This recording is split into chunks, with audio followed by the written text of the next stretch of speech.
I'm back.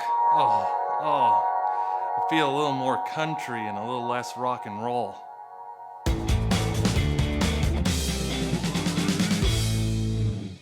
Welcome to Music Detectives. I'm Detective Tom. Conway is becoming a country music star, and his songs are regulars at the top of the charts. Now, with that, unreleased material and previously released songs from his rock years that have a country element to them are starting to be released by MGM to capitalize on his rising star. The first of these releases is smartly named You Can't Take the Country Out of Conway. So let's dive in. Now it's time for a Music Detective's detailed inspection. Conway's first new MGM album since leaving rock and becoming a country star. This album is both a mix of released and unreleased songs from his MGM library. This album would be released in late 1969 and wouldn't have any single releases of its own. Billboard's reviews stated that fans would get a kick out of his performances. Record World said, Conway keeps rising up those country charts with his releases, and this new collection of old and new country tunes will follow the Twitty trail. Not quite, Record World. All these country songs were recorded while Conway was rocking it up. For the truth of the matter, we jump across the pond to the UK publication Country Music People magazine, which sets the story straight.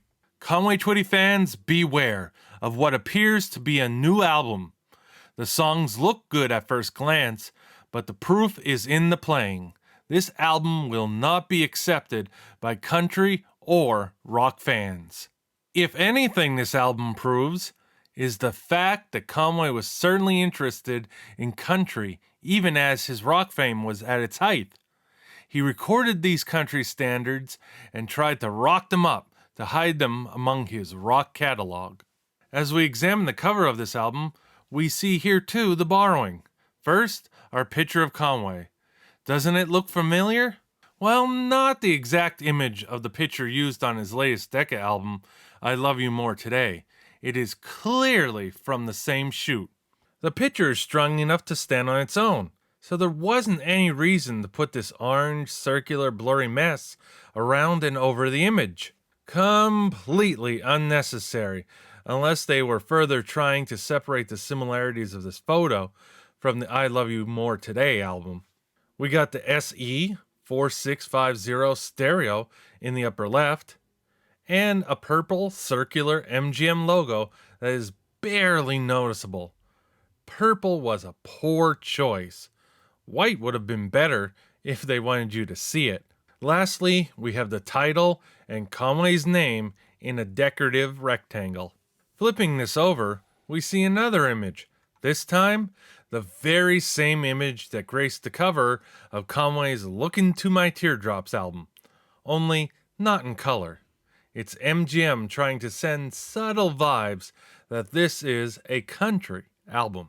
Under the image and Conway's name, we find the song list. A quick look, and you can easily see what Country Music People magazine was talking about. Country classics. But put this album on the turntable, and you'll hear the words, but with a completely different treatment. Well, the sleeve certainly doesn't give off any country vibes. The sounds of Now on MGM Records certainly isn't country.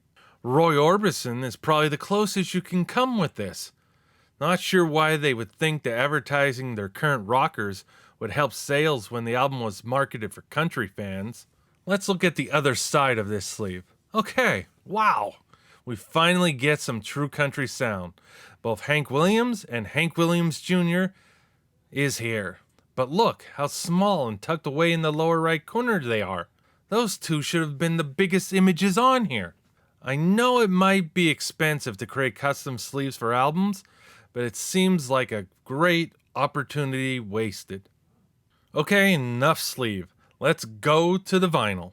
Immediately, I am getting a yin and yang sense here. You might be more familiar with the version with the dots, or the He Too symbol.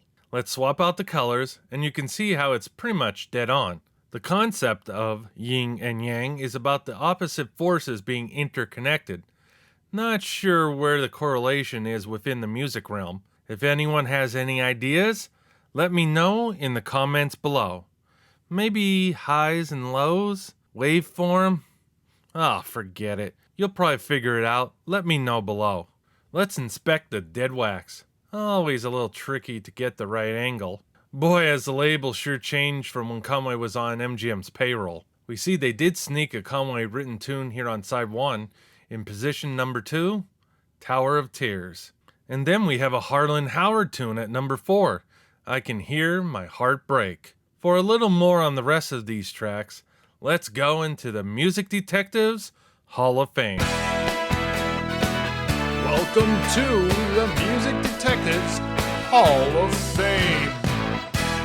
Walk On By, written by Kendall Haynes and sung by Leroy Van Dyke in 1961. The song would have success on both the country and pop charts, number 1 and number 5 respectively. Live Fast, Love Hard, Die Young, written by Joe Allison, who is probably best known for writing He'll Have to Go for Jim Reeves. And it's sung by Farron Young, taking the song to the top of the country charts in 1955. City Lights, written by Whisperin' Bill Anderson and sung by Ray Price in 1958, who took it all the way to number 1. A Fallen Star, written by James Joyner and taken into the top 10 by Ferlin Husky in 1957. While we're here in the hall, let's highlight the songs from side 2. You Win Again, written and sung by the legendary Hank Williams in 1952. Faded Love, written by the Wills family, primarily Bob, his brother, and his dad, John. Sung by Patsy Cline, who took it into the top 10 in 1950 and then again in 1963. Don't Let the Stars Get in Your Eyes, written by Slim Willett and sung by Ray Price, who would see the song have success on both the country and pop charts in 1952. Ages and Ages Ago, we'll go all the way back to 1946 for this one, written by Fred Rose and sung by Gene Autry. Above and Beyond the Call of Love, written by the legendary songwriter Harlan Howard, and performed by Roy Clark's pickin' and grinnin' partner, Buck Owens, who would take the song to number 3 in 1960. Let's take a look at the Devwax area here on side 2.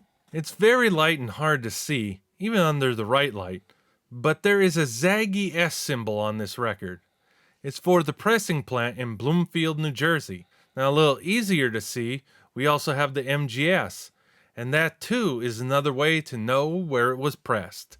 Just 5 songs on side 2 compared to 6 on side 1. While side 1 had more songs, it would be side 2 with more new material. Let's break it down. The earliest recorded song on this album is You Win Again, first appearing on Conway's second MGM album back in 1959. Saturday Night with Conway Twitty. Check out episode 5 for more on this album. Walk On By and Tower of Tears were on his Portrait of a Fool album. We covered it in episode 11. 4 songs would come from the Conway Twitty Touch album. That was covered in episode 10. There are 4 new or previously unreleased songs. They are City Lights, Faded Love, Don't Let the Star Get in Your Eyes, and Ages and Ages Ago. City Lights and Faded Love would be recorded on October 9th, 1962. Don't Let the Stars Get in Your Eyes and Ages Ago, along with 3 other songs, would follow 2 days later on October 11th. They would all be recorded at Columbia Studio B, Owen Bradley's former Quonset hut, the first recording studio in the Music Road District. MGM Records would market this album as part of their country music library, as seen in this ad, which appeared in the October 18th, 1969 issue of Cashbox. Sadly, 17 days before this ad would appear in Cashbox, the Harold Jenkins, aka Conway Twitty family, would lose a cornerstone of their family. Floyd Jenkins, Conway Twitty's father, would pass away after battling an illness for the last 6 weeks.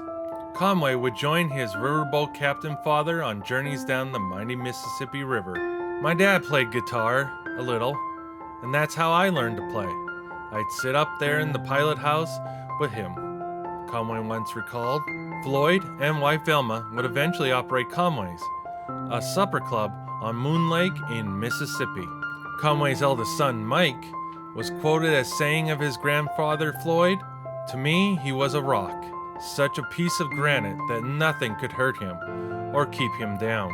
He was the strongest man in the world, like Superman. When he died, I went into shock. He was just that big of an influence on my life." Floyd Jenkins was 55. That's it for this episode. If you haven't done so, subscribe. Also, check us out on Instagram and Twitter. Just search for Music Detectives Show.